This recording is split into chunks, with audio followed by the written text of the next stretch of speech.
Wow, that was crazy.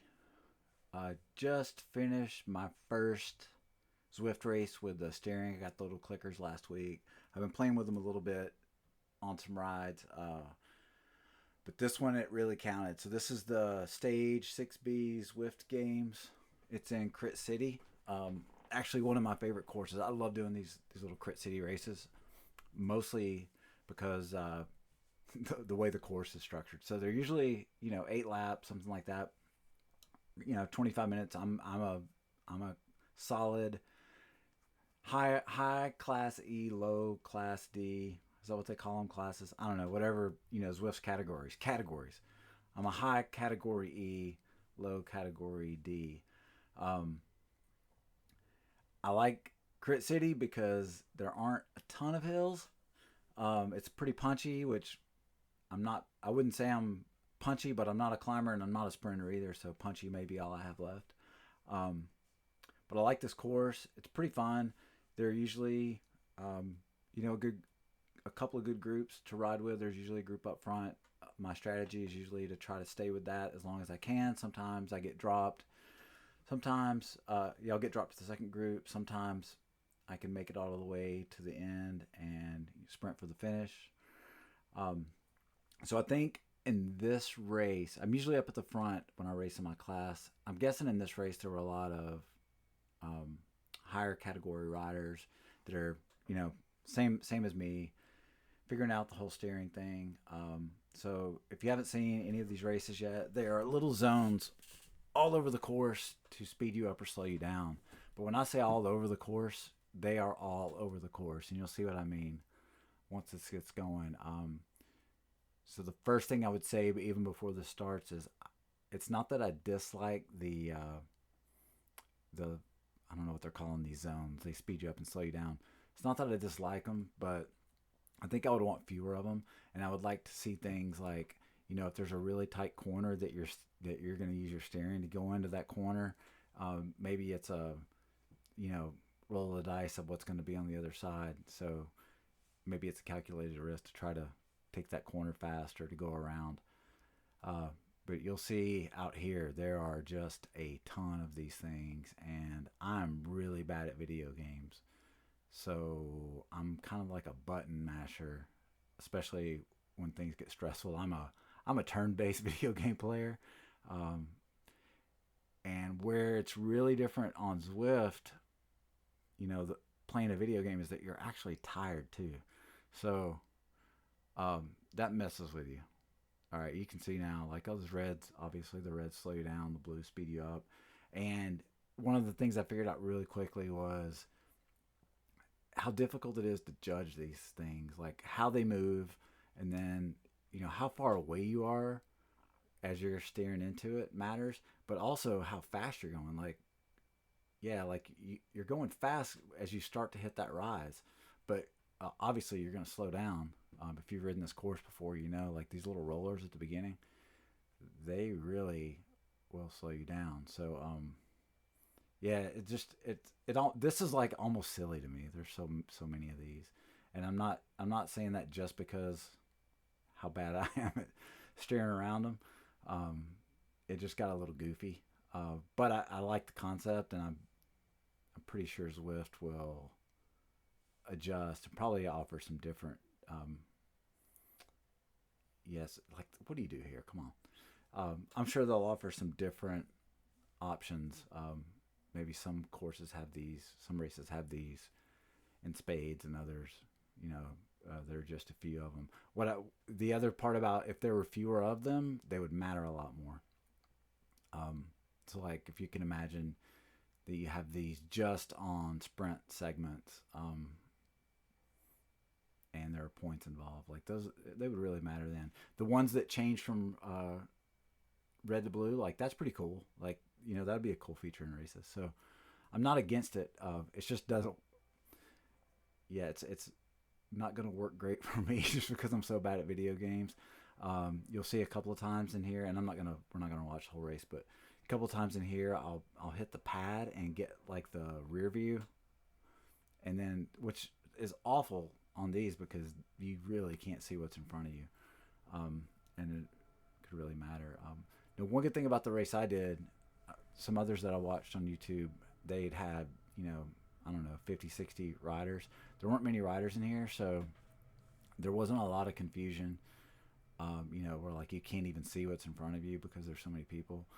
But one thing I really like about these Crit City races is like I was saying, they're short and you go pretty hard, but there's always a group. Um, unless you're way off. Like there's usually a group at the front, and then there'll be a gap, and then another group. So at the end of the race, my experience usually at the end of these races on Crit City, you've got somebody to race against. You know, you may not be racing for first, but at least you've got somebody to compete with, to push a little bit. You'll see as I go forward here. I don't know what this little bar on the right's called. I barely looked at this the whole race. This is, you know, what place you're in. I'm in 7th place now. Um, Usually I try to keep an eye on this, and especially when somebody's within, you know, a few seconds ahead or behind, you know, you can even watch what kind of power they're putting out, and kind of, you know, I guess you can see attacks, right? Like you can't do, well, I couldn't keep up with any of this over here. Um, I was just, especially after the field got spread out, you're kind of right. I was riding by myself most of the time, so like it took the draft away, which is, you know, a really tactical thing on Zwift. And I don't know, I don't know if I ever once looked at my power output. I do know I've already kind of zoomed through this once, and uh, looked at it. Like right now, my cadence is over 100. That's just not a good cadence for me. Uh, High 80s is about where I like to be. Um, so that is kind of indicative to me that I wasn't riding my best. I'm sure my overall power output was lower than it would have been, just because I was concentrating more on steering than I was on riding. I don't know if that makes sense, but I probably would have done a lot better to just ride right through all this crap. Um, I might have finished better. That's another thing too. Like, um, I know this course pretty well. I ride it a lot. Um, I would get so lost during this race about, I really didn't know where I was most of the time. I think I was about 4 laps in before I even looked up here to see how far I was, because I was just so focused on steering. And my clicker fell off my handlebars, which ended up working out kind of good. It was a little confusing for a while, but once I got it, I was just holding it in my hand. I was actually able to steer a little bit better, I felt like, once I got that off the handlebars. But yeah, I think the other thing, it'll probably happen somewhere if I'm jumping around. I'm going to jump ahead to,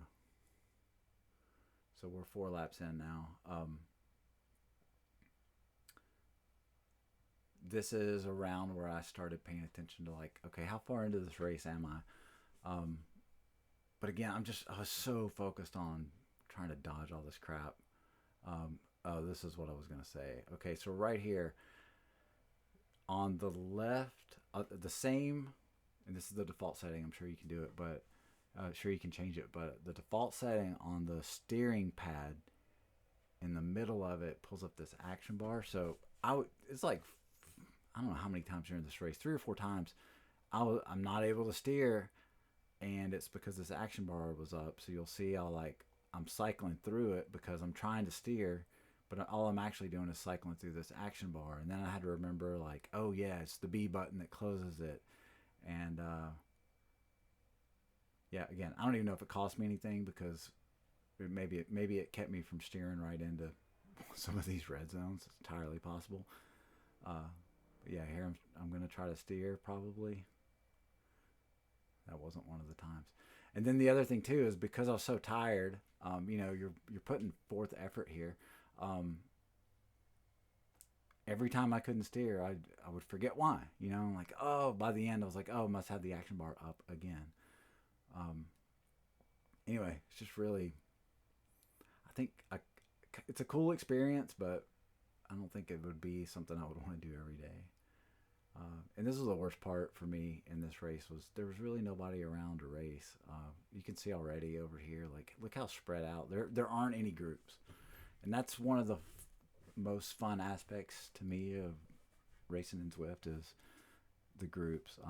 Because like I said, even if you're not at the very front, you may not. Maybe you're not going to win the race, but you always, not always, but usually you can find some people to work with, and you know there's always that kind of survivor mentality. Like eventually this group's going to have to split up. Somebody's going to have to attack.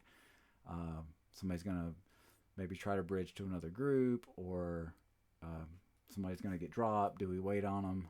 Absolutely not. So you end up competing with the people that help get you there. It's kind of a fun thing about Zwift. I can see that this doesn't work here. So it's almost like you're either drafting or you're playing with these little speed zones. So I'm going to bump forward here. Oh yeah, so this is a good spot to talk about. I just decided around this point that I was just, at least for this part, this little rolly part, I was just going to stay in one gear and just adjust my, just I'll just grind out low cadence, and when I was going up a hill, and I'll just go high cadence coming down because, again, for me, too many buttons to push, and that's hard enough for me when I'm sitting on the couch. I'm not a gamer. Being tired and having to work while I do that just doesn't really. I know some people will be great at it, but it doesn't go for me. This is like it's like Rainbow Road on Mario Kart for me. Just suck at it. So anyway, I'll go ahead to the end. Yeah, this one guy, we were around each other most of the race, but within a few seconds of each other, I think. But we still couldn't like really work together. I don't know. That's kind of one of the best parts of Zwift to me, and this takes it away. Overall, like I said, I think there were some people in higher categories that were sandbagging this race to see what it's all about, which is cool. Again, I don't think it would really matter if we were all the same category. We're going to get spread out anyway, just because of these things. So I finished 8th on the leaderboard, and then I think I was second on Zwift Power for this race. So, yeah, I mean, if we race without these zones with people in my category, I'm probably going to get first or second on this race most of the time. If I do it in category E, if I do it in category D, I'm probably going to, be in that second or maybe third group to finish. I think that indicates I need to lose some weight, and that's a whole separate topic, but anyway, check it out. Get those little clickers. They're only like $50.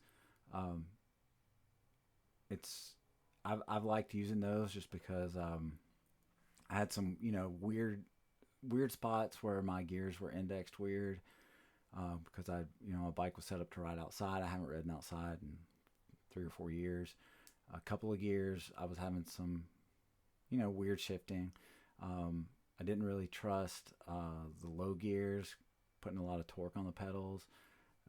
What I was able to do with the clicker is get, a place where my drive train worked really well, and then just leave it there right in the middle. And the virtual shifting's been pretty cool. And the steering is fun too, to get into drafts and stuff, but I don't like the high density of zones. So I think if they could make that a little bit less, I think this would be more fun to me.